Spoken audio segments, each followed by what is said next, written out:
Selamat berjumpa lagi rekan-rekan mahasiswa. Kali ini mata kuliah manajemen strategi kami sampaikan secara daring karena situasinya yang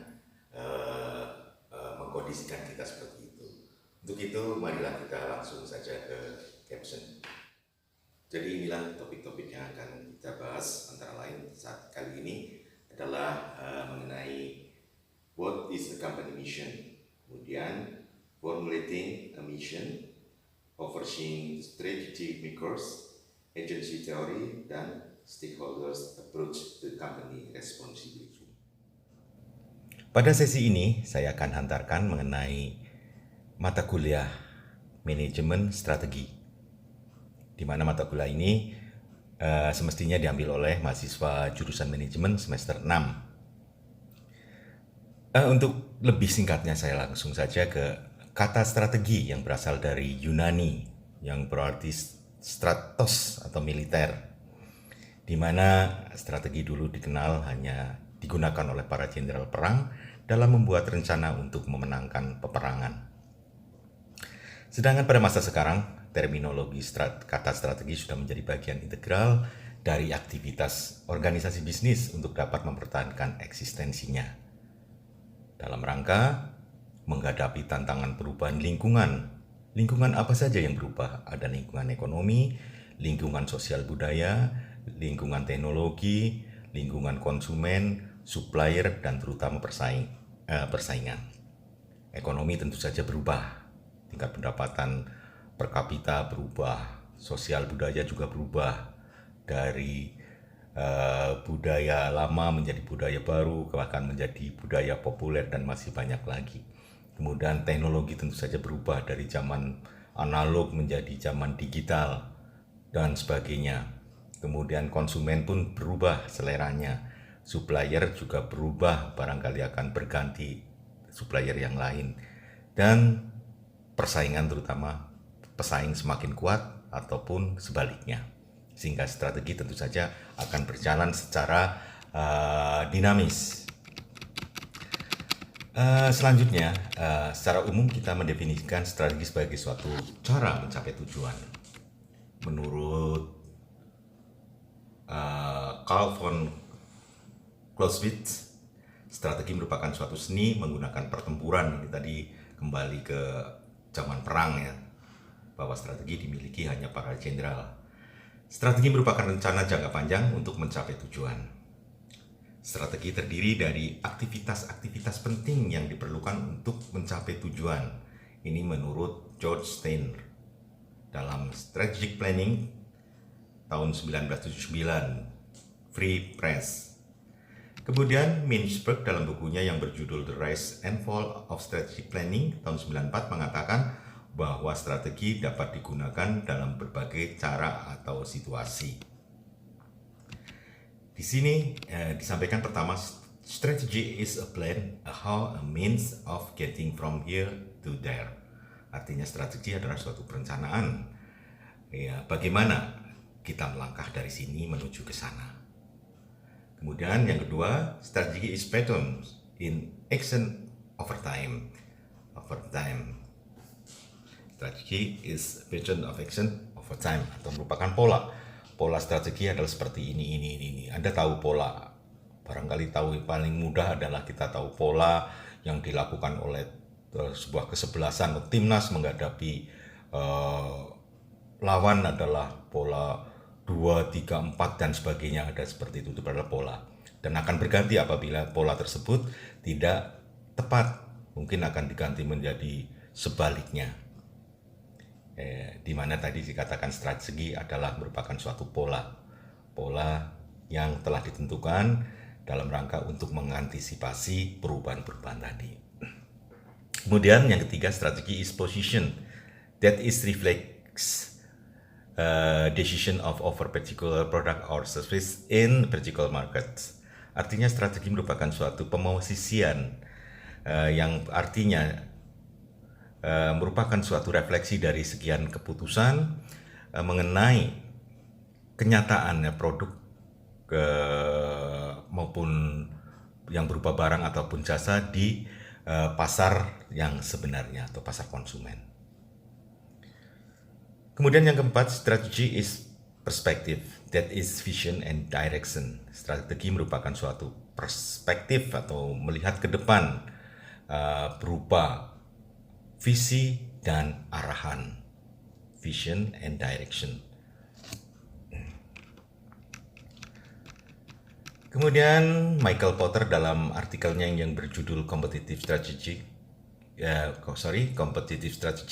dalam Harvard Business Review tahun 96 mengatakan bahwa strategi adalah sekumpulan tindakan atau aktivitas yang berbeda untuk mengantarkan nilai yang unik.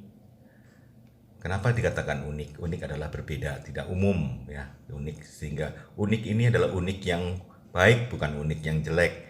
Unik yang dapat yang tidak dimiliki oleh pihak lain, sehingga tentu saja akan dapat memberikan nilai yang lebih atau sebuah kemenangan.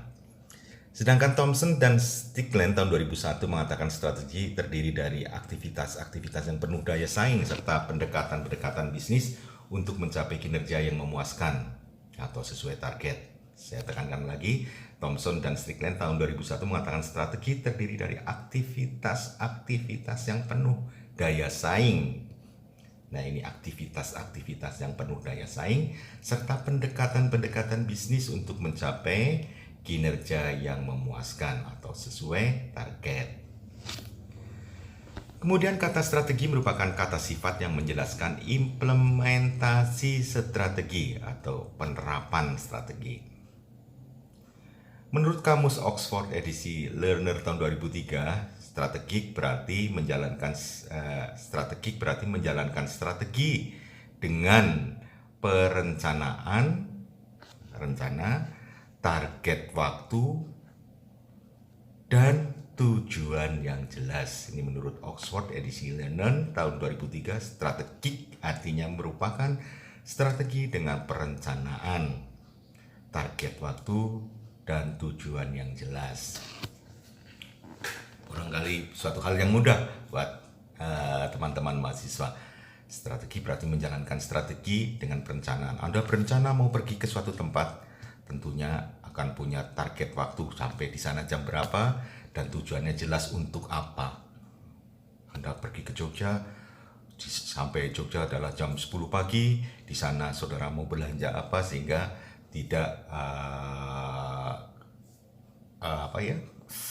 tidak kecewa dengan tanpa menggunakan strategi tadi.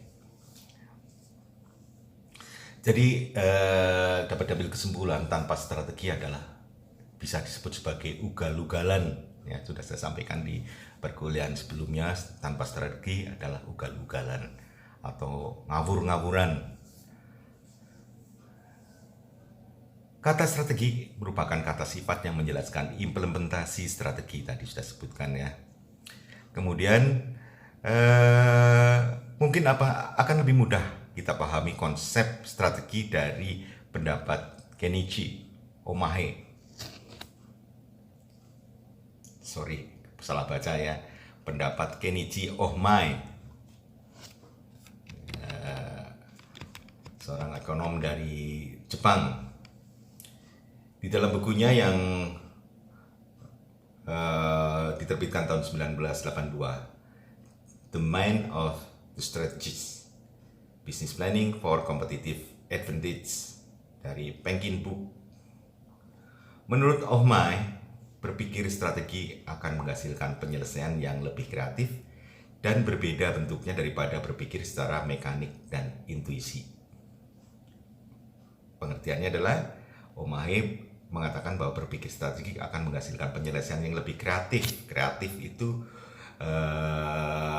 antisipatif dan membuat sesuatu yang baru sebagai wujud antisipatif itu. Berbeda dengan berpikir secara mekanik. Kalau cara berpikir secara mekanik hanya salah dan benar. Apalagi berpikir secara intuisi, secara perasaan atau feeling saja. Beda dengan apa yang dilakukan dengan berpikir secara strategi tadi. Strategi menghasilkan penyelesaian lebih kreatif dan berbeda bentuknya daripada berpikir secara mekanik dan intuisi. bisa dipahami. Oke, kita teruskan.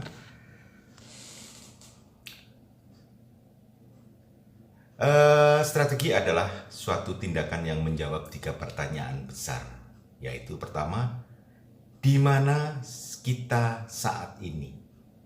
Nah, inilah yang menjadi topik yang sesungguhnya. Di mana kita saat ini adalah bukan kita tinggal di mana, tapi kita punya apa? Itulah yang menjadi kata di mana saat ini. Sebuah perusahaan punya resource tentunya, punya manusia, punya mesin, punya metode atau teknologi, kemudian punya material, punya apa disebut 5 tadi, ada man, money, method, material, market, ya, ada 5M itu adalah merupakan di mana kita saat ini. Kita tidak punya tenaga kerja. Tentu saja saat ini kita lagi bingung. Kita tidak punya uang. Tentu saja saat ini kita lagi pusing. Kita tidak punya teknologi apalagi. Dan itulah yang MM tadi kita sampaikan, Anda sudah mengenal semua lah. Kalau semester 6 barangkali sudah lepas dari pemahaman tentang resource dari sebuah organisasi.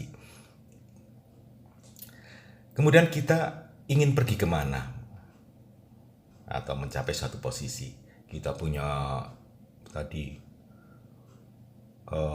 manusia, sumber daya manusia, kemudian sumber daya keuangan, money, method, kita punya teknologi, kita punya material, punya bahan baku, kita punya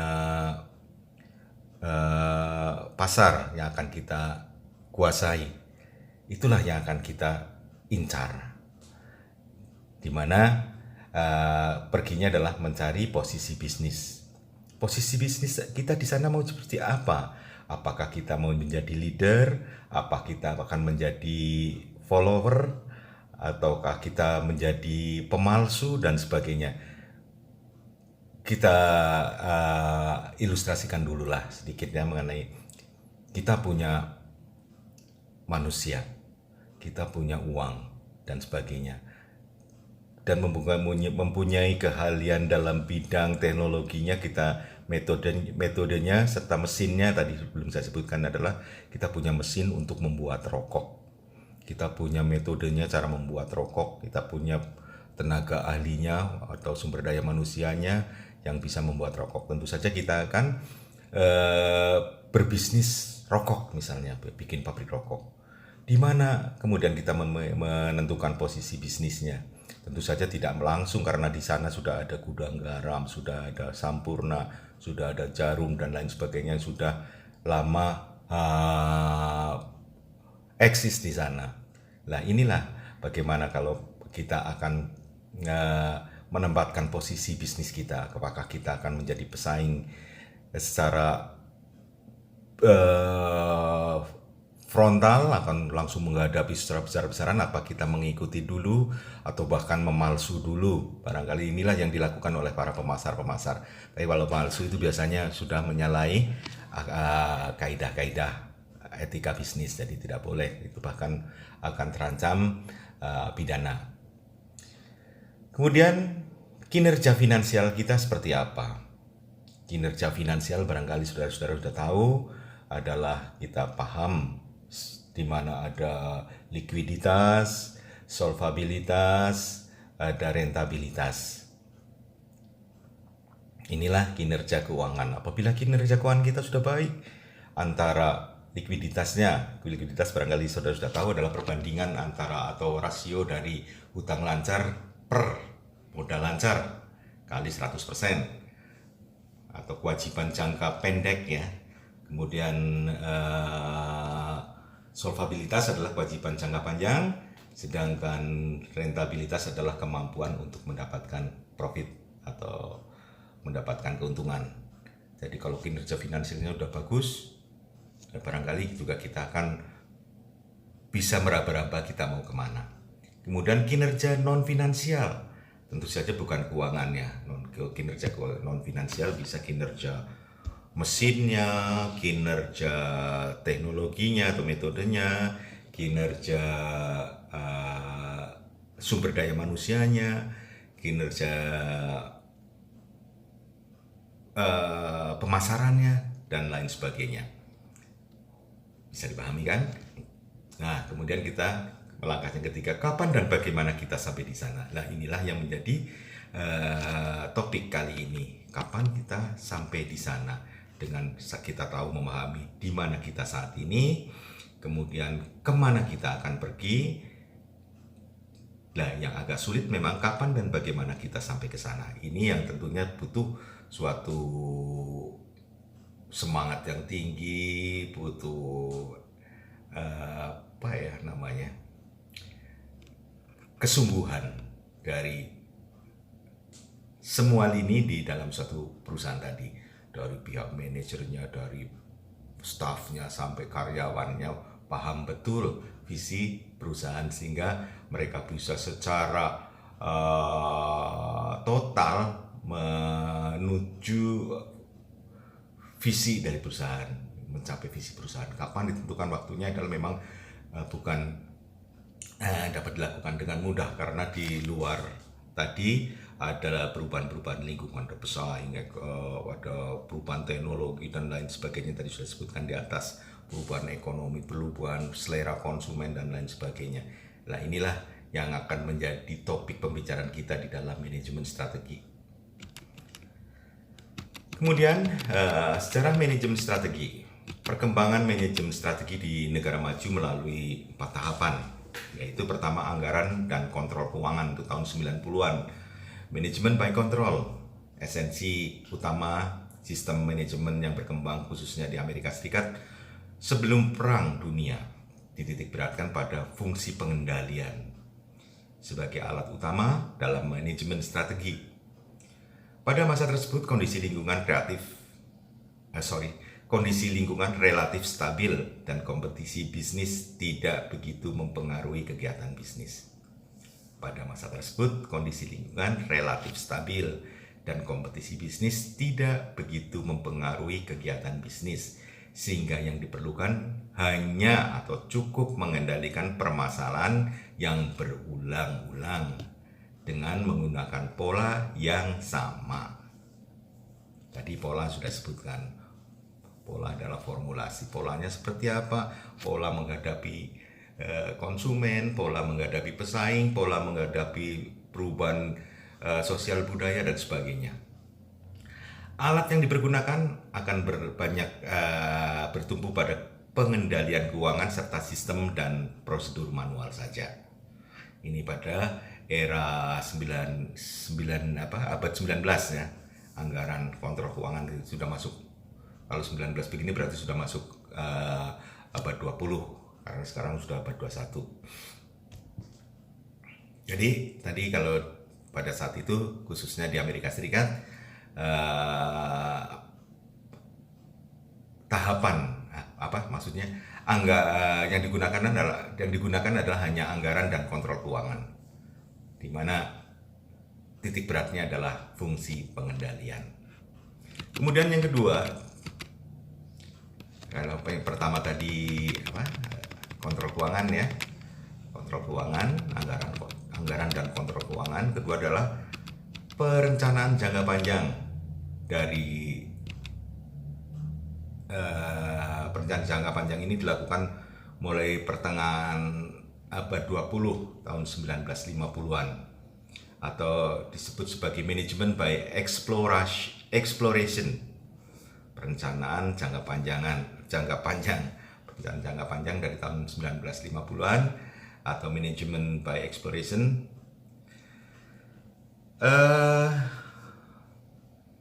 Pada masa berikutnya manajemen by control, tadi yang pertama mulai bergeser dan diganti dengan pola manajemen by exploration ini, atau dengan menggunakan dasar coba-coba.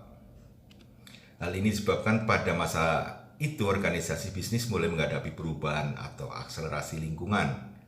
Namun perubahan lingkungan ini masih mudah diantisipasi dengan dilakukan perakiraan ekstrapolasi data keadaan masa sebelumnya. Saya tegaskan lagi, perubahan lingkungan ini masih mudah diantisipasi dengan dilakukan prakiraan ekstrapolasi data keadaan sebelumnya. Pada masa itu muncul alat-alat manajemen seperti capital budgeting, manajemen by objective, ada long range planning dan sebagainya. Capital budgeting paham ya, kita alat tersebut adalah hanya pengelolaan aset, atau capital budgeting ini adalah pengelolaan aset, bagaimana aset tersebut bisa dikelola sebaik-baiknya sehingga mendatangkan kesuksesan. Kemudian manajemen by objective, udah tahu Anda MBO, bahwa pengelolaan harus sesuai dengan keadaan ataupun objek-objek yang dimiliki. Kemudian adalah yang terakhir di sini sebutkan long range planning. Long range planning adalah rencana jangka panjang. Saya jelaskan sedikit bahwa strategi itu jangka panjang, sedangkan taktik adalah jangka pendek. Strategi adalah rencana jangka panjang, sedangkan taktik adalah jangka pendek.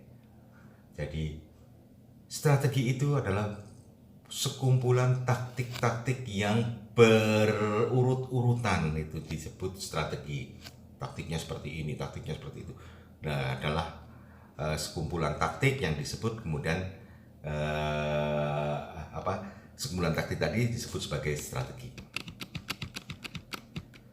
Perencanaan strategi perusahaan pada tahun 1960-an atau Management by Anticipation of Change atau mengantisipasi perubahan-perubahan tahun 60-an.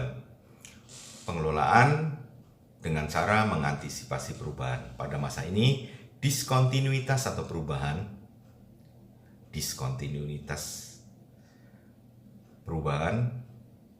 atau perkembangan perubahan lingkungan makin cepat dan terasa pengaruhnya terhadap kegiatan perusahaan sehingga sudah tidak cukup lagi dihadapi dengan ekstrapolasi dan pengendalian saja, melainkan pendekatan yang dipergunakan saat itu adalah melalui rencana atau perencanaan strategik secara periodik.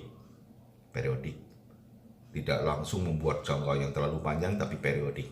Sehingga manajemen dapat menentukan skala prioritas dan meminimumkan risiko yang mungkin timbul dari suatu alternatif strategi yang dipilih. Manajemen dapat menentukan skala prioritas dan meminimumkan risiko yang mungkin timbul dari suatu alternatif strategi yang dipilih. Jadi strategi tadi adalah secara periodik, tidak lagi terlalu jauh. Kemudian yang keempat, manajemen strategik dari medio tahun 70-an, 1970-an sampai 90-an kemarin adalah manajemen through flexible and rapid response. Manajemen strategik di medio pertengahan tahun 70-an, 90-an adalah manajemen through flexible and rapid response. Perkembangan terbaru sistem manajemen yang dikembangkan adalah manajemen dengan menekankan pada unsur fleksibilitas dan responsif terhadap lingkungan. Perkembangan terbaru sistem manajemen yang dikembangkan adalah manajemen dengan penekanan pada unsur fleksibilitas, lebih fleksibel artinya. Kemudian responsif adalah mau menanggapi apa-apa yang perubahan-perubahan yang ada di lingkungan. Responsif tapi fleksibel. Dalam kondisi semacam ini muncul begitu banyak tantangan eksternal yang dihadapi. Maka pihak manajemen sulit untuk melakukan antisipasi secara tepat sebelumnya. Kenapa manajemen sulit melakukan antisipasi secara cepat sebelumnya? Karena tadi kondisi ini muncul begitu banyak tantangan eksternal. Dalam kondisi semacam ini muncul begitu banyak tantangan eksternal. Pola fleksibilitas ini terutama akan menekankan respon yang diberikan oleh manajemen akan disesuaikan dengan kondisi lingkungan yang dihadapi. Bahkan jika perlu, manajer harus mampu mempengaruhi lingkungan. Inilah yang disebut daya kreatif dan inovatif pihak manajemen. Lingkungan direspon oleh manajemen. Manajemen harus selalu merespon lingkungan. Nah, inilah harus ada kreativitas. Manajer justru harus mampu mempengaruhi lingkungan, di balik lingkungannya harus seperti apa, sehingga tidak lagi manajer selalu didikte oleh lingkungan. Lingkungan begini, manajer harus menyesuaikan. Sekarang saatnya manajer yang dapat mempengaruhi lingkungan dengan kreatif dan inovatifnya. Ya, sudah jelas. Oke, kita lanjut lagi mengenai arti manajemen strategik. Merupakan suatu seni dan ilmu pembuatan formulasi, penerapan, implementasi, dan evaluasi keputusan-keputusan tadi sudah saya sebutkan. Saya ulangi lagi, suatu seni dari ilmu pembuatan formulasi, penerapan atau implementasi, dan evaluasi keputusan-keputusan strategis antara fungsi-fungsi yang memungkinkan sebuah organisasi mencapai tujuan-tujuan di masa yang akan datang. Ini di bukunya Agustinus Riwe tahun 1987. Dalam bukunya Manajemen Strategik atau Pengantar Proses Berpikir Strategik, penerbitnya adalah Bina Rupa Aksara. Proses penetapan tujuan organisasi adalah mengembangkan kebijakan dan rencana-rencana untuk mencapai tujuan tersebut dan mengalokasikan sumber daya untuk implementasi rencana-rencana tersebut. Kemudian karakteristik manajemen strategik itu apa? Karakteristik manajemen strategik pertama, berorientasi ke masa depan, atau tadi sudah sampaikan perspektif ya, berorientasi itu bertujuan untuk ke masa depan. Berhubungan dengan unit bisnis yang kompleks. Kemudian yang ketiga, kebutuhan dan kejelasan tugas sangat penting. Kebutuhan dan kejelasan tugas sangat tinggi seiring perubahan yang terjadi. Kebutuhan dan kejelasan tugas sangat tinggi sangat tinggi seiring perubahan yang terjadi. Batas-batas tugas tidak jelas lagi di mana nih. Kalau tugasnya berubah-ubah tentu saja. Nanti saya terangkan satu persatu. Proses yang dijalankan tak terpisah dari aktivitas manajer lainnya. Kemudian ada target waktu yang jelas. Yang terakhir, memerlukan perhatian manajemen puncak. Pertama, karakteristik manajemen strategik pertama, berorientasi masa depan, tentu saja melihat perspektif atau futuristik barangkali ke depan. Sebuah rencana jangka panjang berperiode yang tentunya setelah diformulasikan sedemikian rupa atas dasar kita saat ini seperti apa, aset yang kita miliki seperti apa, atau resource yang kita bangun itu seperti apa, sehingga kita dapat mencapai tujuan yang akan kita tuju tadi atau target. Kemudian berhubungan dengan unit bisnis yang kompleks. Jadi saya jelaskan bahwa sebuah strategi itu biasanya dimiliki oleh corporate atau perusahaan, sedangkan perusahaan-perusahaan tersebut memiliki beberapa unit bisnis. Nanti saya jelaskan. Jadi unit bisnis misalnya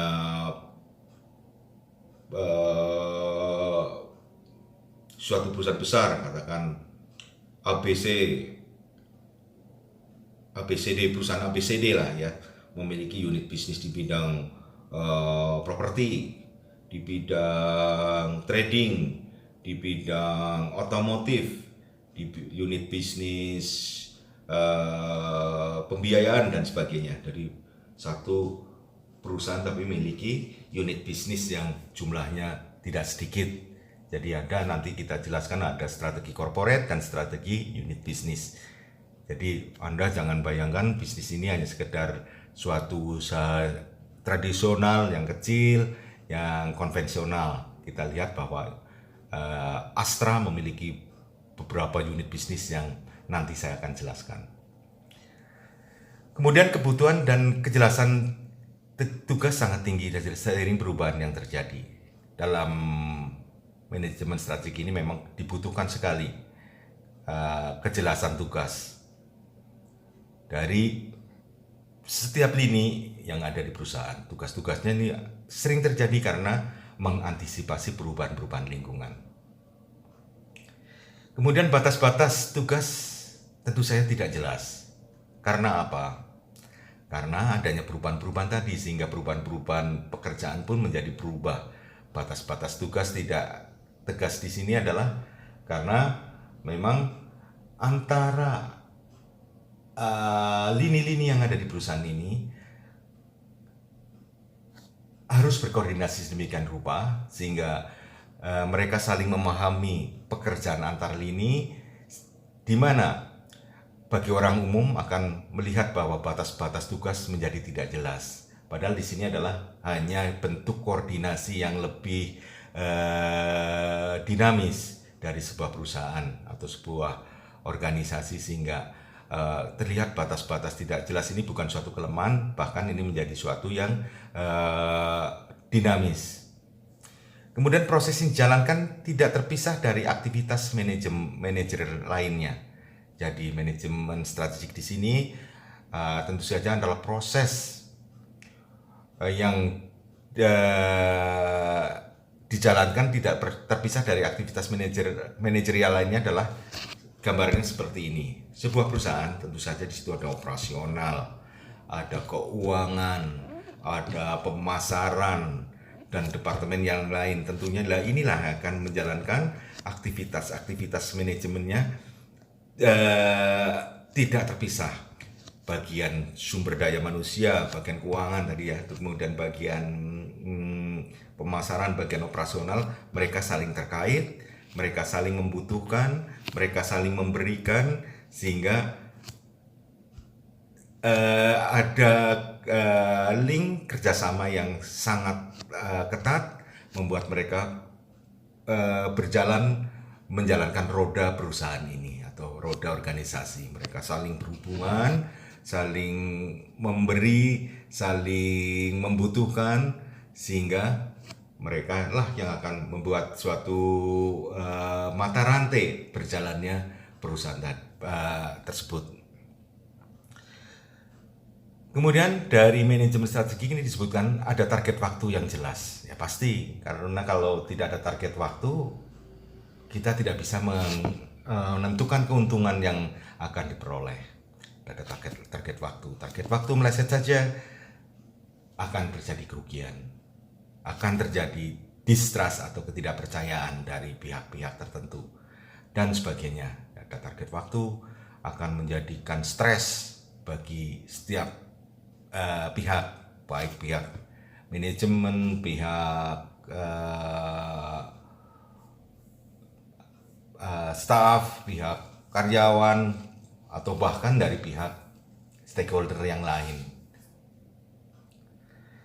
Kemudian memerlukan perhatian manajemen puncak. Di sini strategi tentu saja harus diperhatikan oleh manajemen puncak, karena manajemen puncak ini akan menentukan strategi-strategi secara umum untuk seluruh unit bisnis yang dijalankan.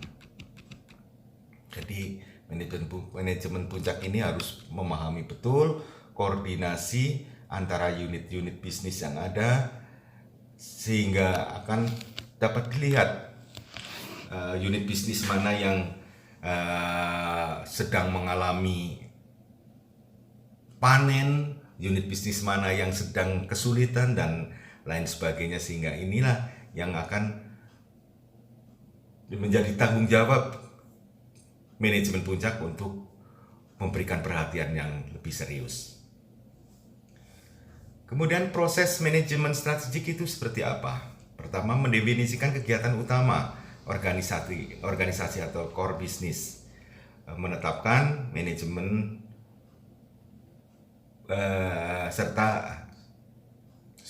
pertama mendefinisikan kegiatan utama organisasi atau core business, atau menetapkan atau mengembangkan visi dan misi organisasi.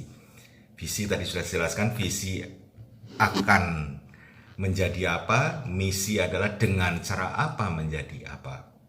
Visi akan jadi apa, misi dengan cara apa untuk menjadi apa. Misalnya misi ke visinya. Visi adalah saya menjadi sarjana cum laude.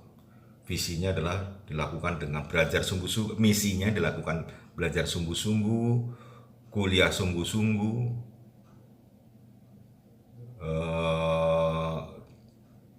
dan yang lain sebagainya dengan kesungguhannya tentu saja. Kuliah sungguh-sungguh, belajar sungguh-sungguh, dan semangat yang sungguh-sungguh pula. Maka visi tadi dapat tercapai dengan baik. Visi tujuannya, misi adalah alat ataupun cara yang dilakukan untuk menempuh visi tadi. Dua, menetapkan tujuan organisasi yang terukur. Jadi proses manajemen strategis yang kedua adalah menetapkan tujuan organisasi yang terukur. Tujuan organisasi yang terukur itu seperti apa? Nah, itu kita kembalikan ke resource. Apa yang kita miliki sementara kita berada di mana saat ini, resource kita, kinerjanya seperti apa, kinerja keuangan, kinerja non keuangannya seperti apa, sehingga apakah kita mampu melakukan suatu bidikan atau target bisnis sehingga berhasil nanti. Karena apabila tidak terukur tentu saja akan merugikan. Artinya apabila kita mempunyai kekuatan yang tinggi, kekuatan yang bagus, tapi hanya menggunakan kekuatan tersebut sedikit saja juga kita akan rugi. Sebaliknya kita mempunyai kekuatan yang lemah, kita akan menentukan target yang terlalu tinggi juga tentunya akan gagal. Seperti itu. Kemudian yang ketiga, menyusun memilih strategi untuk mencapai tujuan. Jadi menyusun memilih strategi untuk mencapai tujuan. Dari strategi ini sudah diformulasikan demikian rupa berupa hasil-hasil keputusan. Mungkin strategi yang pertama akan bisa dijalankan untuk bulan pertama, kedua, ketiga. Sedangkan strategi yang kedua akan dilakukan untuk bulan ke-4, 5, 6. Strategi selanjutnya adalah dilakukan untuk bulan 7, 8, 9 dan seterusnya. Jadi menyusun, memilih strategi untuk pencapaian tujuan. Seperti saudara sudah pernah belajar mata kuliah pemasaran, manajemen pemasaran, di mana Anda tahu bahwa ada product life cycle, daur hidup produk. Di situ saudara tahu bahwa di stage pertama, perkenalan, strateginya adalah melakukan promosi besar-besaran. Kemudian di perkenalan tadi apa? Promosi besar-besaran. Pertumbuhan, strateginya beda lagi. Pada saat kedewasaan, strateginya beda lagi. Pada saat penurunan, strateginya juga sudah beda lagi. Inilah yang disebut strategi-strategi yang disusun sedemikian rupa untuk mencapai tujuan. Kemudian yang keempat, mengimplementasikan dan mengeksekusi strategi. Setelah strategi tadi sudah disusun, diterapkan atau diimplementasikan, dijalankan dengan sungguh-sungguh oleh semua lini yang ada di perusahaan, dari karyawan paling rendah sampai manajemen puncak, melakukan dengan sungguh-sungguh. Inilah hal yang sulit yang biasanya tidak dimiliki oleh banyak organisasi, sehingga organisasi tersebut kemudian menjadi ambruk dan sebagainya. Kemudian melakukan evaluasi. Evaluasi tentu saja hanya bagian akhir, tapi ini sangat penting. Evaluasi tadi adalah menilai kembali bagaimana langkah-langkah yang kita sudah jalankan, sehingga dapat menentukan apakah strategi yang sudah kita jalankan sudah tepat atau tidak, atau belum. Itulah evaluasi. Kembali ke menetapkan visi strategi. Visi adalah suatu pertanyaan yang menggambarkan kondisi perusahaan di masa yang akan datang. Visi adalah suatu pertanyaan. Bukan pertanyaan ya. Visi adalah suatu pernyataan.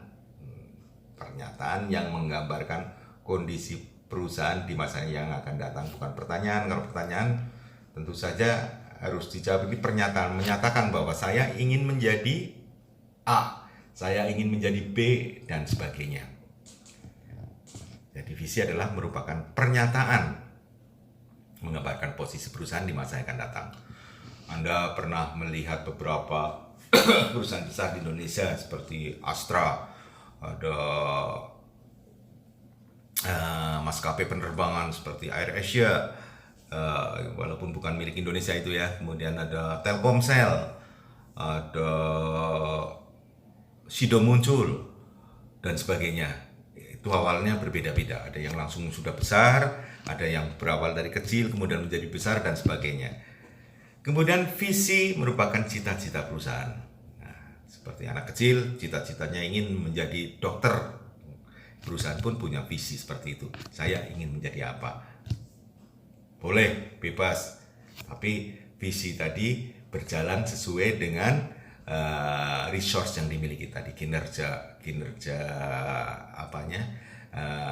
sumber-sumber yang dimiliki. Sumber yang dimiliki kembali lagi harus diingat, ada 5M, man, money, machine, material, metode dulu ya, material, market. Kalau nggak salah ada 6 malah ya. Coba di ini lagi, ada pertama man, money, material, method,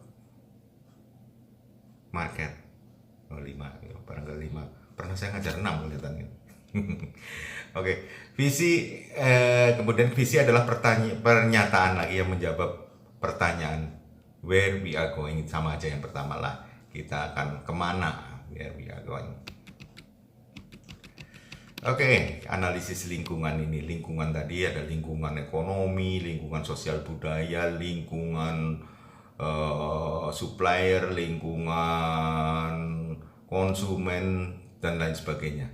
Nah inilah step pertama dari lingkungan, analisis lingkungan pertama. Pertama adalah menetapkan visi dan misi. Ini tentu saja tugas pertama, perlu perbaikan apa tidak. Kalau tidak perlu perbaikan, sudah diperbaiki, menetapkan tujuan. Setelah tugas diperbaiki lagi, menyusun strategi. Kemudian setelah strategi disusun, menerapkan strategi dan menjalankan, mengimplementasikan, menerapkan, eksekusi, menjalankan. Kemudian yang terakhir adalah evaluasi atau monitoring. Di sini juga ada perbaikan.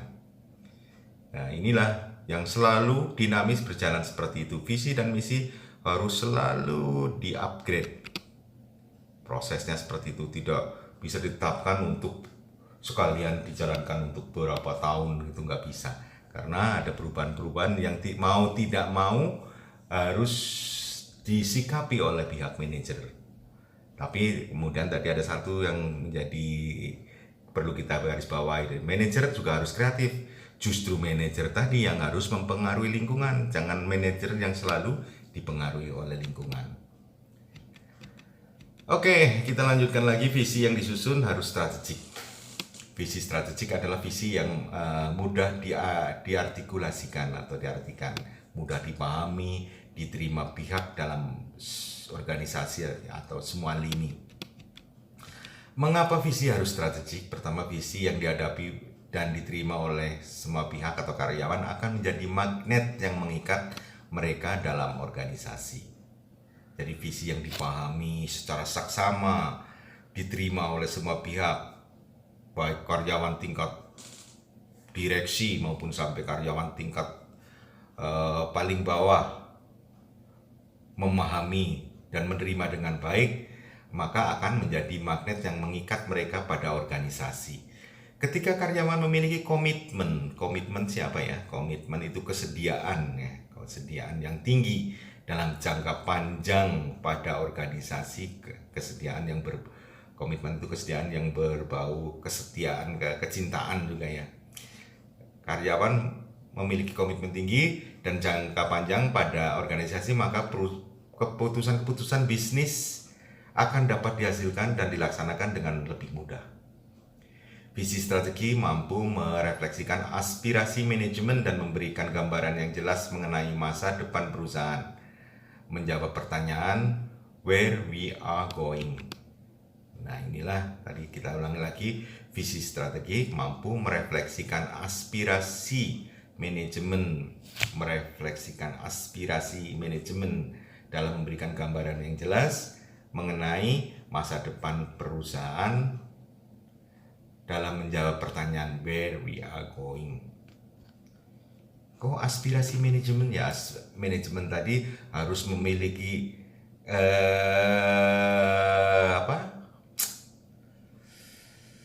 keinginan yang tinggi, memiliki visi, memiliki target-target, sehingga inilah yang harus diapresiasi. Tadi visi harus merefleksikan aspirasi manajemen. Visi harus merefleksikan aspirasi manajemen tadi. Manajemen atau manajer tadi harus punya suatu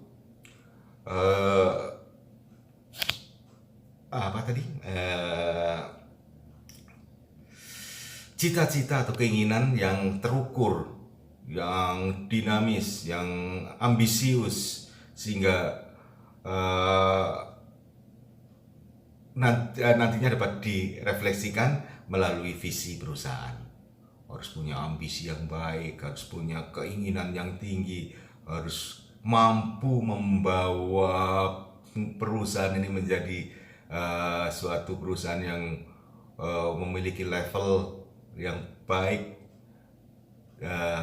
dengan tujuan adalah nantinya adalah keuntungan di atas rata-rata. Selanjutnya kita akan melihat visi dapat disusun dengan menjawab beberapa pertanyaan di bawah ini. Bisnis apa yang kita jalankan saat ini? Kemudian bisnis apa yang ingin kita jalankan? Apa yang diinginkan pelanggan kita? Kemudian harapan apa yang dimiliki stakeholders? Siapa yang akan menjadi pesaing di masa yang akan datang? Siapa partner kita yang ada supplier, distributor, dan sebagainya. Kemudian bagaimana teknologi berpengaruh terhadap industri kita. Nah, ini yang menjadi pertimbangan dalam menyusun visi. Bisnis apa yang akan kita jalankan? Yang kita jalankan saat ini, kita sudah jalan berbisnis apa? Misalnya bisnis hiburan. Bisnis hiburan, kita punya provider sekarang kan sudah ada Indovision, ada K-Vision, ada NC Vision, kemudian kita membuat Satria Vision. Katakan kita sudah punya bisnis yang kita jalankan saat ini dan sudah bagus, sudah mendapatkan laba yang cukup bagus secara perhitungan rentabilitasnya, ya, kinerja keuangannya sudah bagus. Kemudian tentu saja kita walaupun sudah bagus, tentu saja tidak akan berhenti di situ. Kita akan bisnis apa yang akan kita jalankan lagi. Nah, karena modal kita tentu saja harus kita alokasikan ke bisnis-bisnis berikutnya. Jadi bisnis itu tidak mandek, ya. Di bisnis itu selalu jalan. Kalau kita sudah kuat di salah satu bisnis, kita tentu saja akan berusaha berkembang. Kalau bisa nanti menggurita ke bisnis apapun kita pegang. Karena dengan bisnis tadi kita juga akan dapat membuka lapangan pekerjaan, mendapatkan berbagai manfaat, dapat membantu pemerintah dalam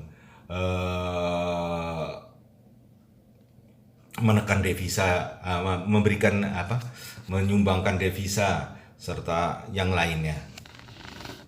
Jadi setelah bisnis yang kita jalankan tadi, kemudian bisnis apa lagi yang akan kita jalankan? Kemudian seperti contohnya sebuah perguruan tinggi memiliki beberapa fakultas, sudah bagus, mahasiswanya banyak, kemudian akan membuka program studi yang lainnya atau jurusan lagi, fakultas lagi. Kemudian apa yang diinginkan pelanggan kita lah, itu justru seperti misalnya tadinya UMP Purwokerto yang tadinya hanya membuka jurusan keguruan, setelah cukup mapan kemudian membuka kedokteran.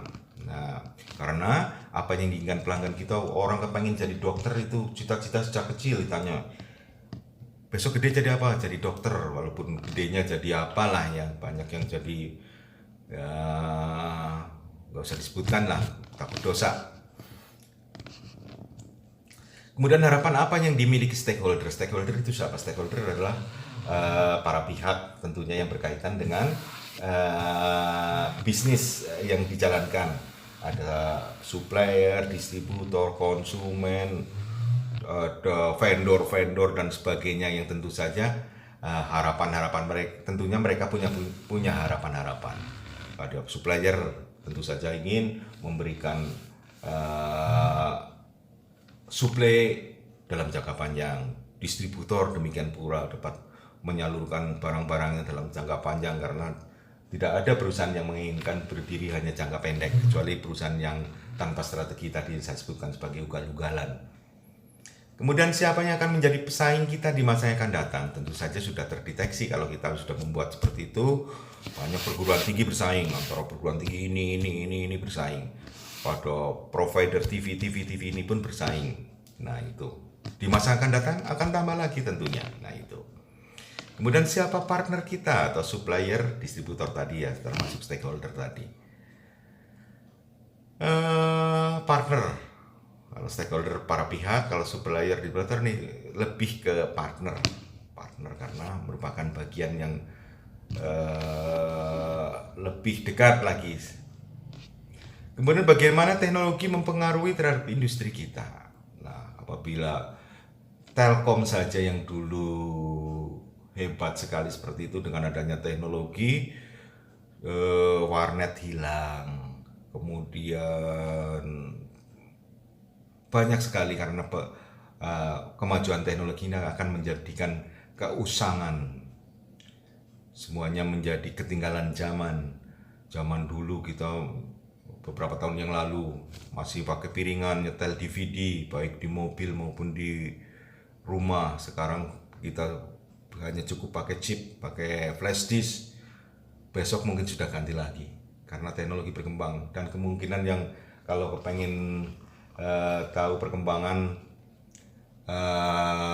teknologi yang lain, dulu ada 3G, kemudian menjadi 4G, kemudian nanti akan muncul 5G ya. 5G katanya agak mengerikan. Coba Anda cari di Google, yang mana 5G ini bisa mengakses panas tubuh manusia, detak jantung manusia dan sebagainya, sehingga bisa menguntungkan suatu pihak tertentu dan merugikan pihak yang lain. Ini tentu saja bukan mata kuliah ini, tapi hanya sebagai gambaran ya. Siapa tahu Anda juga butuh pemahaman tentang itu. Kemudian menetapkan misi perusahaan. Nah, misi merupakan pernyataan cara mencapai visi. Tadi sudah saya sebutkan bolak-balik. Misi menjawab pertanyaan what we are doing. Kalau tadi what we are going, where we are going ya, bukan what. Kalau tadi visi where we are going, kalau misi ya tadi adalah what we are doing, dengan apa kita mencapai misi. Misi perusahaan merupakan pernyataan atau rumusan umum yang luas dan bersifat tahan lama tentang keinginan atau maksud perusahaan atau maksud manajemen. Misi harus fokus pada kebutuhan lingkungan, terutama pelanggan. Misi menguraikan bidang produk, pasar atau konsumen, serta teknologi yang ditekankan perusahaan, dan hal ini dilakukan sedemikian rupa sehingga mencerminkan nilai dan prioritas para pengambil keputusan strategi perusahaan. Ringkasnya, misi harus mencerminkan keunikan atau keunggulan perusahaan. Saya ulangi lagi, misi harus fokus pada kebutuhan lingkungan terutama pelanggan. Pertama, harus fokus pada kebutuhan lingkungan terutama pelanggan menjadi fokus. Misi menguraikan bidang produk, pasar, produknya sendiri, konsumennya sendiri, teknologinya yang ditekankan perusahaan dari hal yang dilakukan sedemikian rupa sehingga mencerminkan nilai dan prioritas para pengambil keputusan strategik perusahaan. Pengertiannya seperti apa? Sedemikian rupa sehingga mencerminkan nilai dan prioritas para pengambil keputusan strategik perusahaan.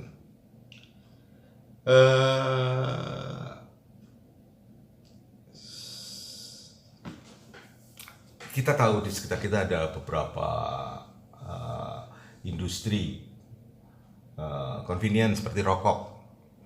Rokok muncul dari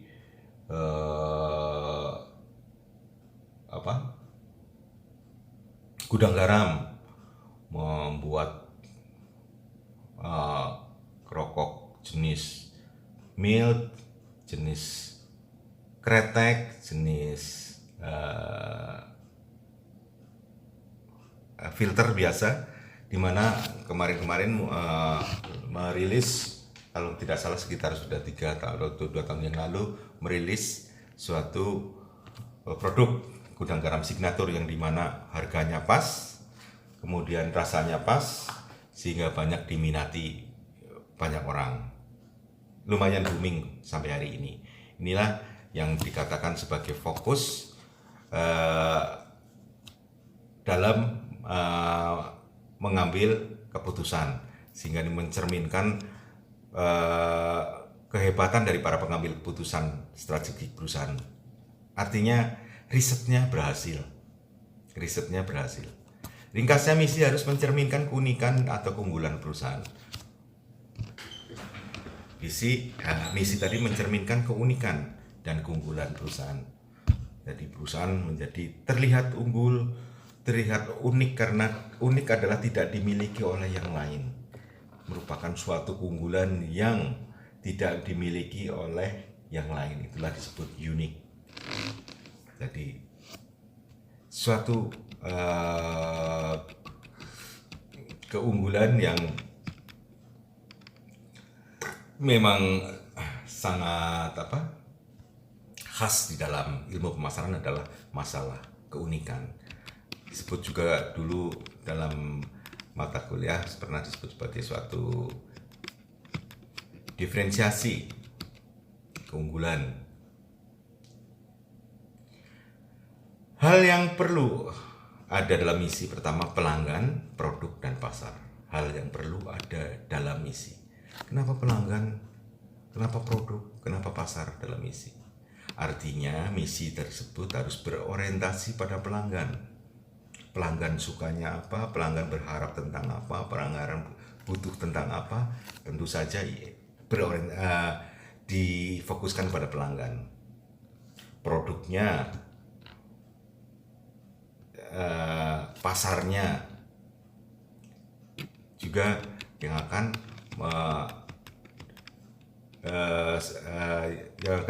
sedemikian rupa akan dapat memudahkan para pelanggan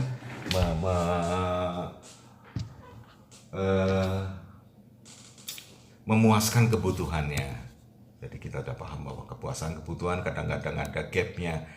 Di sini kita tahu bahwa fokusnya adalah pelanggan, produk, dan pasar. Produknya harus betul-betul memenuhi kebutuhan pelanggan. Pelanggan memberikan masukan berupa apa, produknya sebagai wujud dari masukan, kemudian pasar konsumennya akan dipenuhi. Pasar sebagai konsumen itu akan dipenuhi keinginannya. Kita lanjutkan. Kemudian teknologi yang digunakan juga merupakan suatu misi. Teknologi, kita menggunakan mesin-mesin canggih, kita menggunakan cara-cara yang unik tadi ya. Teknologi digunakan membuat suatu produk dengan teknologi yang belum dimiliki oleh banyak pihak, tentu saja kan menjadi pilihan. Seperti teknologi nano dalam pengecatan, sekarang diminati karena mobilnya akan kelihatan lebih mudah dibersihkan, warna catnya lebih bagus, dan sebagainya. Kemudian komitmen terhadap pertumbuhan, ini juga merupakan salah satu bagian dari fokus dari misi, hal yang perlu diperhatikan dari misi. Komitmen terhadap pertumbuhan, keuntungan, atau stabilitas. Pertumbuhan apa? Komitmen terhadap pertumbuhan perusahaan tentunya ya, pertumbuhan perusahaan. Yang pertumbuhan artinya konsumennya tumbuh, permintaannya naik, otomatis keuntungannya juga akan naik dan stabilitasnya akan terjaga. Kemudian konsep perusahaan. Konsep perusahaan ini juga merupakan salah satu yang harus ada di dalam misi. Perusahaan punya konsep, tentu saja harus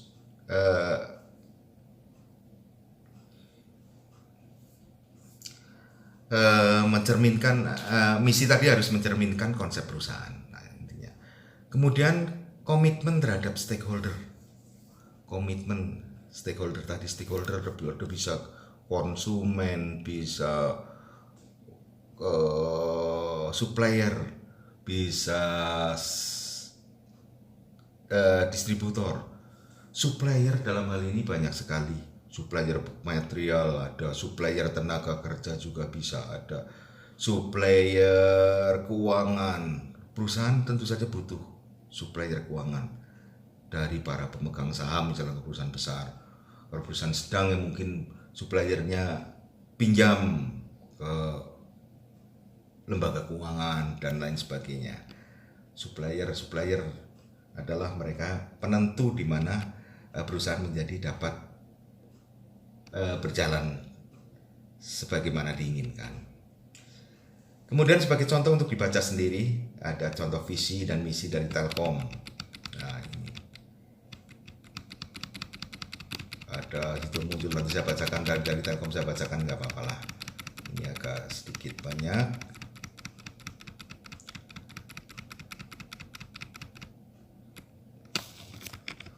Oke, saya bacakan dulu nih biar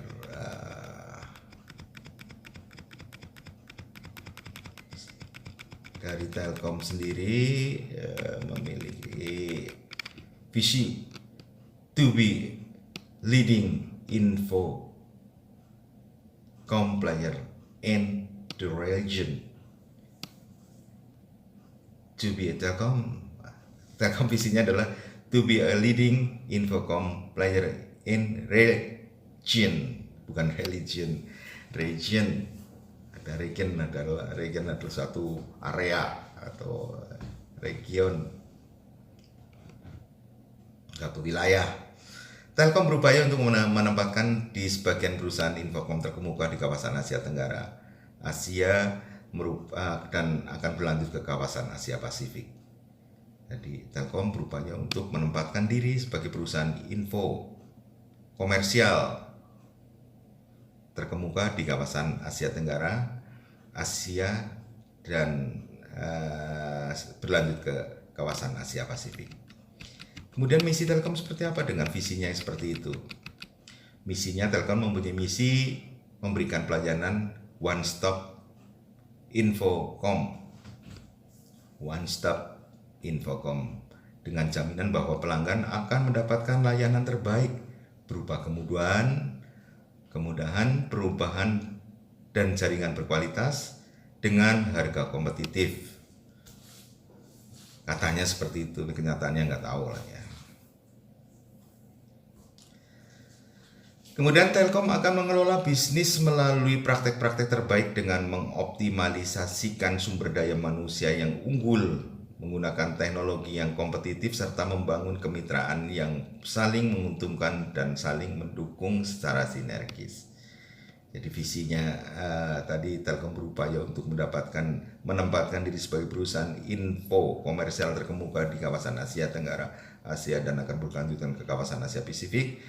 Misinya adalah Telkom mempunyai misi memberikan layanan one stop info komersial dengan jaminan bahwa pelanggan akan mendapatkan layanan terbaik berupa kemudahan, produk, dan jaringan berkualitas dengan harga kompetitif. Kemudian Telkom akan mengelola bisnis melalui praktek-praktek terbaik dengan mengoptimalisasikan sumber daya manusia yang unggul, menggunakan teknologi yang kompetitif, serta membangun kemitraan yang saling menguntungkan dan saling mendukung secara sinergi.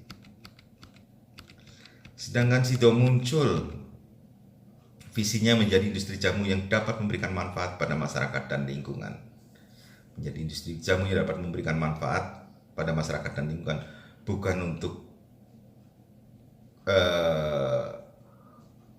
pembeli jamunya saja di sini.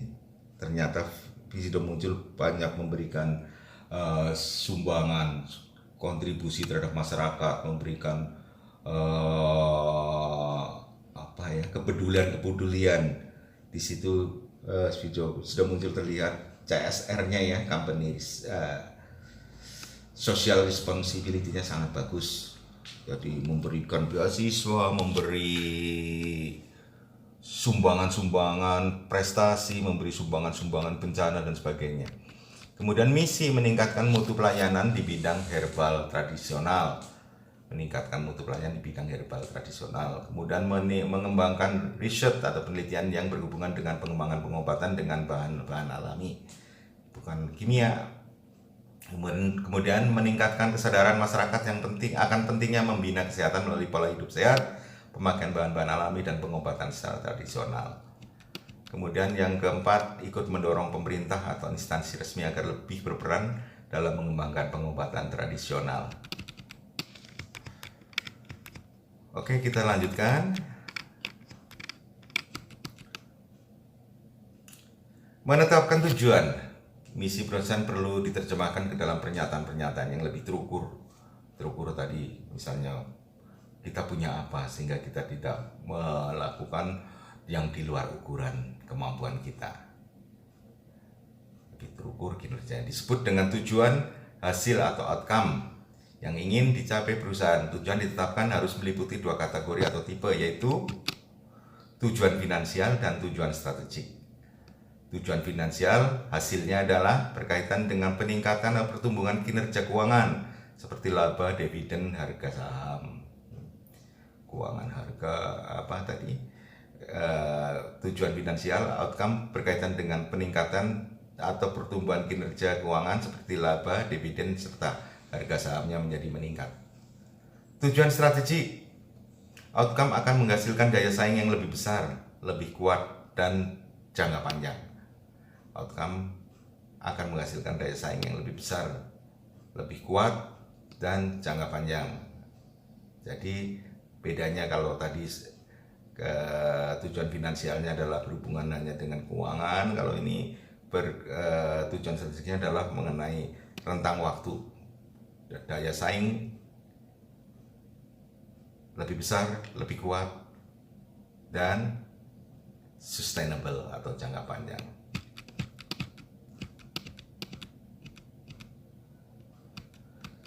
Prinsip-prinsip penyusunan tujuan atau suitable, cocok, sesuai, visible, layak, achievable, dapat dicapai, fleksibel ya, bukan lentur dalamnya, mudah menyesuaikan lah, bukan lentur nanti dikira karet ya. Motivating, memberi motivasi, understandable, dapat dimengerti, linkage terkait dengan misi, measurable adalah dapat diukur. Prinsip-prinsip penentuan tujuan ya seperti ini tadi ya. Suitable, cocok, sesuai dengan apa? Dengan kemampuan yang dimiliki. Visible, layak dilakukan, pantas dengan lingkungan yang ada. Kemudian achievable, kemungkinan dapat dicapai ininya sudah dapat diukur dengan baik.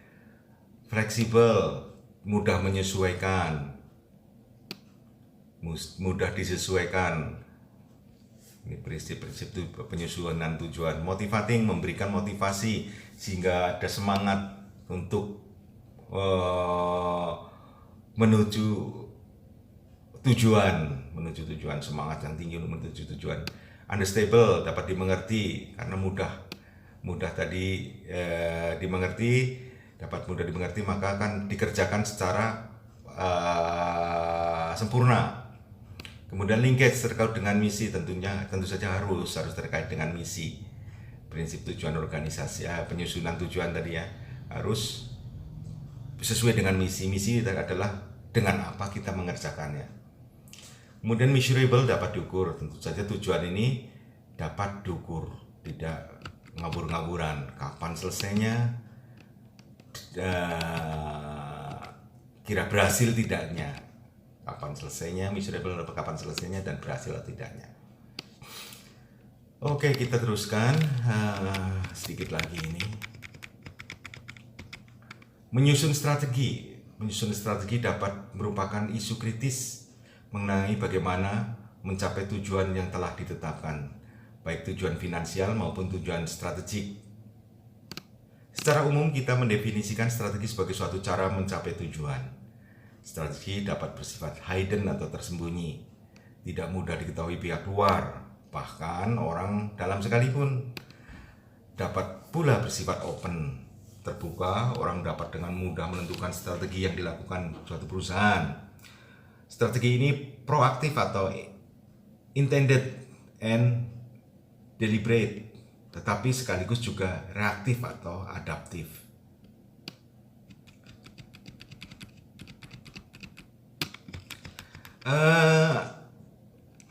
Apa yang disebut dengan strategi concern atau how to adalah mencapai kedua macam tujuan. Strategi making concern how to, bagaimana untuk mencapai kedua macam tujuan.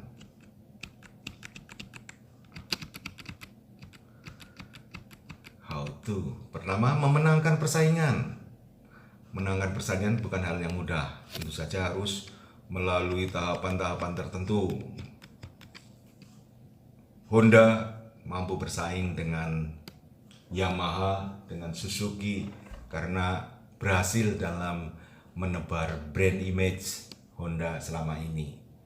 Ini dalam industri sepeda motor ya, Honda memang masih menjadi leader, masih leading di industri tersebut, memenangkan persaingan. Untuk memenangkan persaingan pernah Yamaha hampir pada tahun 2000 awal 2005 2004 sempat sudah berbenah diri dengan baik, tapi Honda mengantisipasinya dengan lebih tajam pula sehingga saat ini belum dapat tersaingi Honda.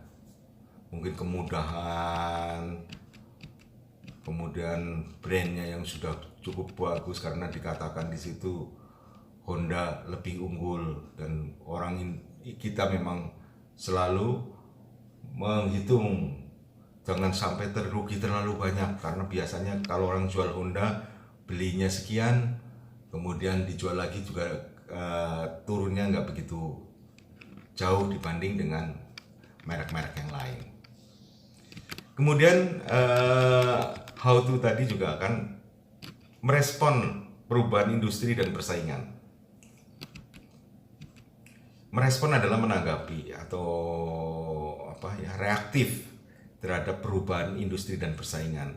Industri sendiri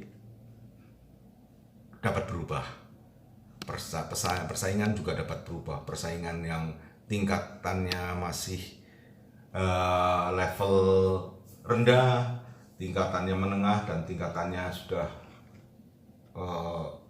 level saling himpit juga merupakan bagian dari dinamika persaingan. Merespon perubahan industri berubah terus dari industri dengan peralatan-peralatan yang begitu sederhana, kemudian dengan peralatan-peralatan yang ditingkatkan lagi menjadi lebih canggih, cara pengelasan, cara pengecatan, cara pengiriman, dan masih banyak lagi. Inilah perubahan industri yang disebut perubahan industri. Kemudian bertahan dan ancaman. Bertahan dan ancaman seperti apa ini? Bertahan adalah posisi di mana untung tidak, rugi tidak, tapi masih dalam kondisi hidup. Tetapi ada ancaman. Ancamannya siapa ancamannya? Ancamannya adalah pesaing. Pesaing yang kemungkinan besar akan menggeser dan membuat bisnis tadi menjadi tidak diminati lagi oleh orang lain. Ancaman ini juga tidak datang hanya dari pesaing, tapi juga datang dari berjalannya waktu. Berjalannya waktu otomatis signifikan dengan perkembangan teknologi yang ada. Bertahan tidak mungkin. Warnet makin lama makin sedikit. Dulu wartel, dalam zaman belum ada telepon genggam, wartel banyak di mana-mana. Kemudian wartel hilang setelah munculnya teknologi baru berupa alat yang disebut handphone. Handphone berkembang menjadi smartphone dan seterusnya. Inilah yang namanya perubahan industri, perubahan bisnis dan sebagainya. Kemudian bagaimana menumbuhkan bisnis? Bisnis itu harus tumbuh apabila ingin bertahan. Tumbuhnya bisnis tentu saja membutuhkan kreativitas dari para manajer untuk inovatif, memberikan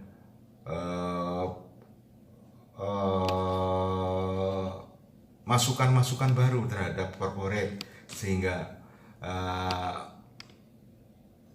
bisa menentukan langkah-langkah apa yang bisa dilakukan untuk dapat bertahan dan dapat meningkatkan, paling tidak meningkat, dan dapat bersaing, dapat eksis dan lebih menjadi nantinya akan menjadi jauh lebih baik daripada keadaan yang ada sekarang.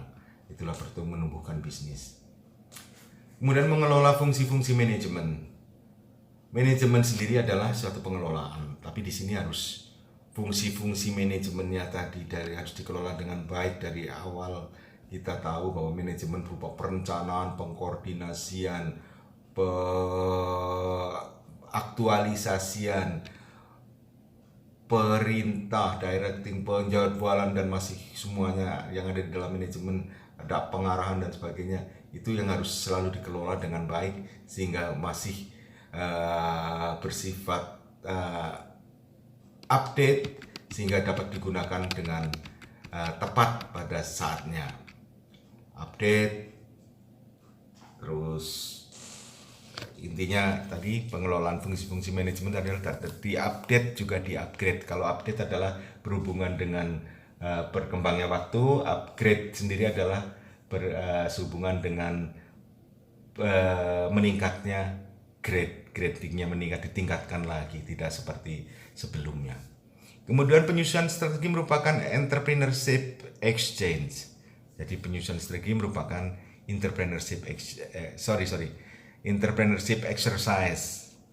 Jadi penyusunan strategi merupakan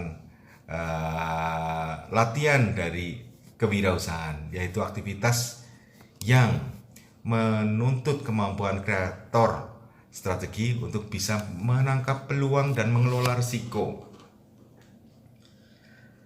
Jadi penyusunan strategi merupakan entrepreneurship exercise, yaitu aktivitas yang menuntut kemampuan kreatif atau dari kreator strategi untuk bisa menangkap peluang dan mengelola risiko.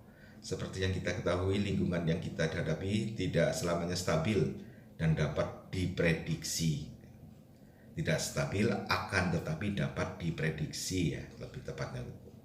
Untuk saat ini perubahan bahkan cenderung fluktuatif dan sulit diprediksi. Untuk saat ini perubahan cenderung fluktuatif, berfluktuasi atau naik turun dan sulit diprediksi. Semakin cepat perubahan lingkungan, maka semakin kritis bagi manajer untuk bisa menjadi seorang entrepreneur. Artinya semakin cepat perubahan lingkungan, maka semakin kritis manajemen untuk mampu menjadi seorang entrepreneur, seorang wirausaha atau seorang yang pebisnis yang handal, yaitu seorang yang mampu memprediksi kondisi dan menyesuaikan strategi untuk menghadapi perubahan tersebut. Strategi dan perencanaan strategik. Menerapkan strategik, misi, tujuan, dan menentukan strategi merupakan proses perencanaan masa dan perusahaan. Jadi strategi dan perencanaan strategik, penetapan visi strategi, misi, tujuan, dan menentukan strategi merupakan proses perencanaan masa depan perusahaan. Perencanaan tersebut meliputi kinerja perusahaan dalam jangka pendek maupun jangka panjang, juga mengenai rencana aksi-aksi menghadapi pesaing. Kemudian apa yang dimaksud dengan implementasi dan eksekusi strategi? Implementasi adalah tadi sudah saya sampaikan, penerapan. Implementasi strategi berarti menempatkan strategi pada tujuan yang tepat. Perusahaan diharapkan jangan sampai keliru dalam mengimplementasikan strategi. Kapan gitu loh, tepatnya kapan maksudnya. Strategi pada tujuan yang tepat, tujuannya apa, saatnya kapan, itu disebut tepat. Hal ini bisa saja terjadi meskipun tujuan telah ditetapkan di awal. Sementara eksekusi strategi harus memenuhi beberapa prinsip di bawah ini. Jadi harus kita cermati, eksekusi strategi harus memenuhi beberapa prinsip di bawah ini. Pertama, harus membangun organisasi yang mampu menyesuaikan strategi dengan sukses. Mampu membangun organisasi semua eksekusi strategi harus memenuhi beberapa prinsip di bawah ini. Pertama, membangun organisasi yang mampu menyelesaikan strategi dengan sukses. Alokasi sumber daya perusahaan yang tepat dan sesuai atau fit. Alokasi sumber dayanya apa tadi, masih ingat? Ada man, method, money, machine, dan sebagainya ya. Kemudian menetapkan kebijakan SOP yang mendukung strategi. Kebijakan SOP, standar operasional perusahaan, harus ditetapkan, tapi harus mendukung tujuan dari strategi. Kemudian memberikan motivasi sumber daya manusia, karyawan diberi motivasi. Kemudian memodifikasi tugas-tugas, memperbaiki perilaku agar sesuai dengan persyaratan strategi yang dipilih. Memperbaiki perilaku agar sesuai dengan persyaratan strategi yang dipilih. Perilaku siapa yang diperbaiki? Perilaku semuanya, tentang kedisiplinan, tentang paham-paham tertentu, dan lain sebagainya ya. Ini perilaku, kedisiplinan, kepatuhan, komitmen, dan sebagainya. Kemudian selain itu, strategi harus memenuhi beberapa prinsip yang lain, seperti harus memenuhi, dapat mendesain struktur reward. Struktur reward seperti apa? Struktur reward adalah penghargaan. Jadi penghargaan dari pihak manajemen terhadap mereka-mereka yang berprestasi, termasuk juga penggajian, insentif, bonus, dan sebagainya. Strukturnya harus bagus, harus tepat, sehingga akan memotivasi tadi para pihak di semua lini. Kemudian menciptakan budaya organisasi dan iklim kerja yang mendukung implementasi dan eksekusi strategi. Selain itu juga mengembangkan sistem informasi dan komunikasi yang mampu menyediakan informasi yang dibutuhkan untuk pengambilan keputusan. Sudah paham ya, mengembangkan sistem informasi dan komunikasi yang mampu menyediakan informasi yang dibutuhkan untuk pengambilan keputusan. Informasi antar lini, baik berupa perintah, anjuran, dan penjadwalan lain, tata kerja, SOP, dan sebagainya, merupakan sistem informasi yang ada di dalam suatu perusahaan yang mana mudah dipahami dan dapat memotivasi seluruh karyawan di setiap lini. Kemudian menentukan best practice dan program-program perbaikan atau continuous improvement. Jadi ada perbaikan secara kontinu, baik standar-standar yang telah diterapkan dalam pengelolaan aset, baik itu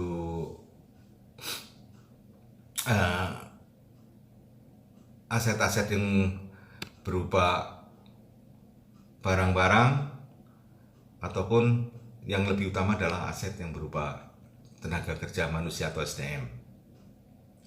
Kemudian mengembangkan kepemimpinan internal yang dapat mendorong kemajuan implementasi strategi.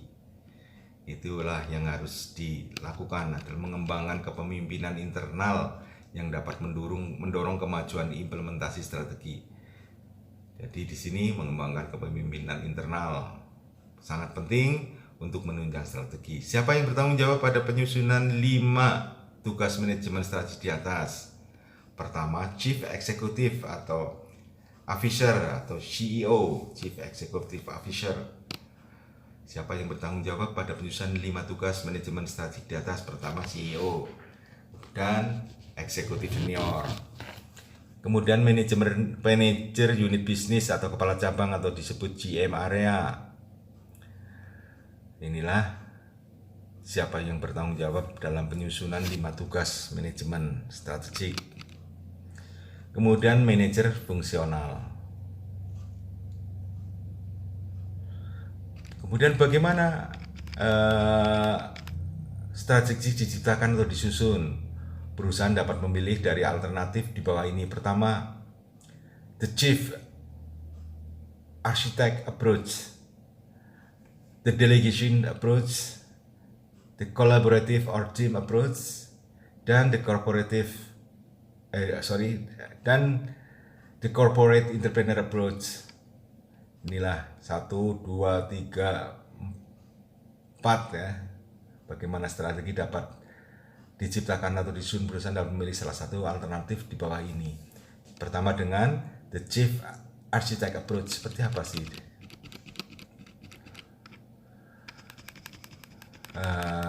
Inilah the chief architect approach, delegation approach. Saya terangkan dulu barangkali chief architect approach.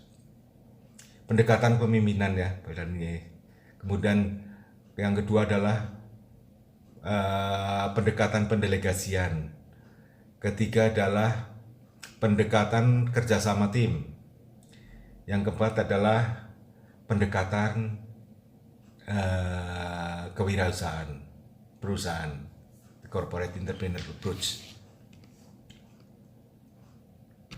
Oke, kita lanjut.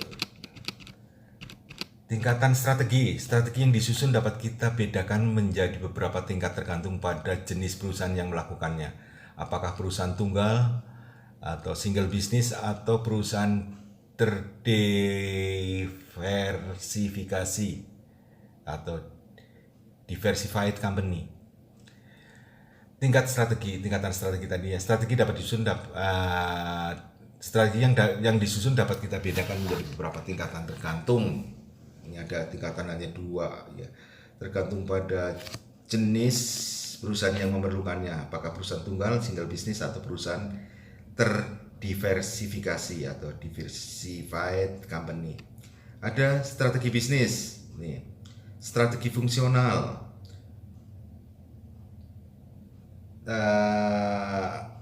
yang terdiri dari SDM, pemasaran, keuangan, dan operasional. Kemudian di bawahnya masih ada strategi operasional. Ini merupakan perusahaan dengan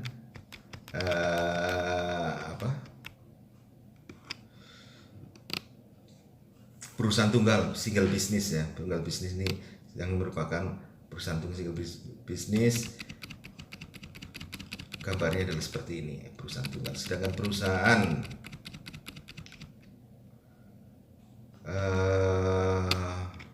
ini apa lagi nih? Perbedaannya apa ini? Gambar 1, 2 dengan 1, 3. Ini ada pertama strategi corporate-nya paling atas. Kalau ini strategi bisnis paling atas. Ini kalau yang Yang kedua adalah strategi corporate. Atas strategi bisnis, strategi fungsional, strategi SDM, keuangan. Ini perusahaan tunggal hanya bisnis saja. Kalau corporate seperti ini, di atas bisnis ada corporate. Cuma bedanya di atas bisnis ada corporate-nya. Bedanya itu saja. Bingung, di atas bisnis ada corporate. Karena bisnis tadi adalah bagian-bagian dari corporate. Tapi kalau hanya satu bisnis, ya tidak perlu strategi corporate. Strategi dirumuskan untuk mencapai tujuan corporate atau bisnis secara keseluruhan, mencakup bagaimana mengintegrasikan dan mengelola semua bisnis atau new business, new division, new subsidiaries, merger, acquisition, dan sebagainya. Kemudian corporate bertanggung jawab membangun value dalam bisnis. Korporat bertanggung jawab pada portofolio dalam bisnis, memastikan bahwa bisnis akan berpolarisasi dalam jangka panjang dan memastikan setiap bisnis yang dimilikinya kompatibel satu sama lainnya. Strategi korporat merupakan game plan keseluruhan dari perusahaan diversifikasi. Strategi ini menjadi payung atau pedoman strategi bagi seluruh unit bisnis yang dimiliki perusahaan. Diversifikasi. Penyusunan strategi korporat perlu mempertimbangkan hal-hal di bawah ini. Pertama, langkah-langkah untuk menetapkan posisi dan keunggulan masing-masing unit bisnis. 2. Langkah-langkah mempercepat tercapainya kinerja bisnis. 3. Menentukan cara untuk mencapai kesesuaian strategi atau strategic fits antara bisnis dengan corporate. Keempat adalah menentukan prioritas investasi dan mendorong sumber daya korporat untuk berdaya guna di bisnis yang paling atraktif dan menguntungkan.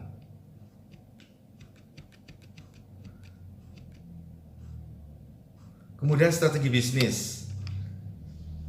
Apa itu strategi bisnis? Strategi level unit bisnis ini bisa berupa strategi di level anak perusahaan.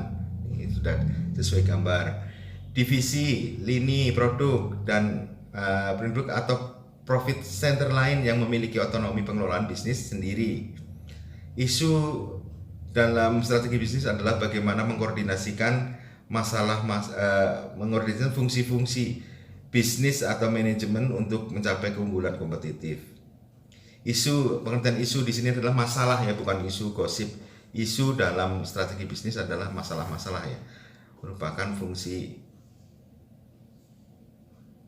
Isu dalam masalah bisnis adalah bagaimana koordinasi dalam bisnis atau manajemen untuk mencapai keunggulan kompetitif. Di level bisnis, strategi yang diformulasikan akan berkaitan dengan posisi bisnis terhadap pesaing.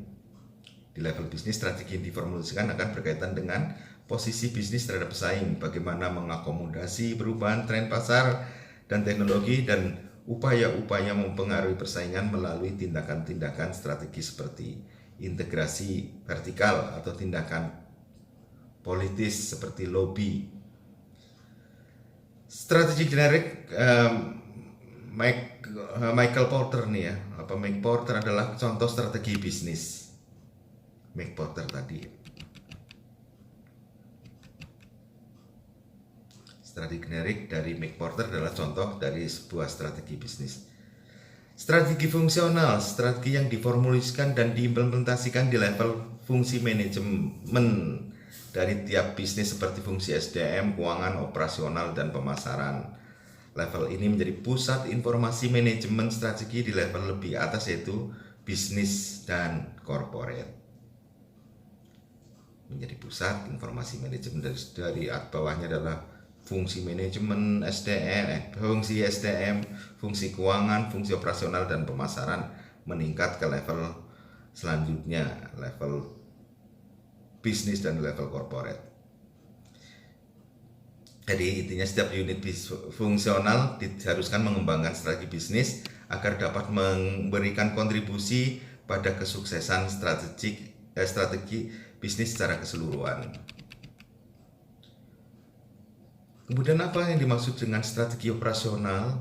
Strategi operasional yang merupakan strategi yang diformulasikan dan diimplementasikan di unit-unit operasional seperti penjualan, distribusi, penyimpanan, promosi, persediaan, penggajian, bukan pengajian ya, dan lain-lain.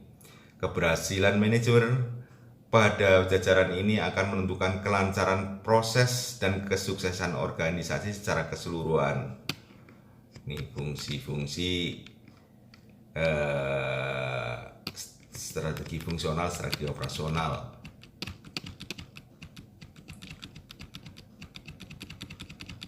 Nah, untuk dilihat sendiri, bisa saudara lihat mengenai contoh level strategi.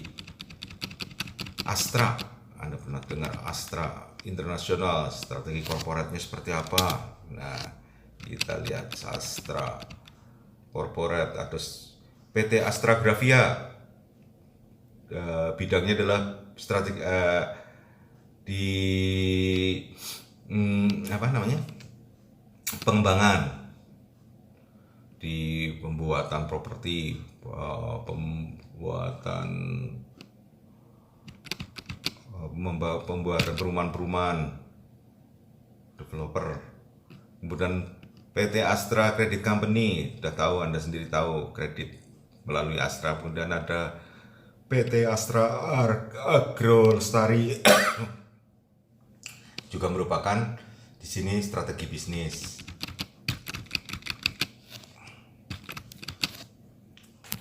Kita teruskan dulu. Strategi bisnis dari Petre. Di bawahnya tentu saja ada Departemen SDM, Departemen Operasi, Departemen Keuangan yang disebut, di mana ini merupakan fungsi-fungsi dari strategi fungsional.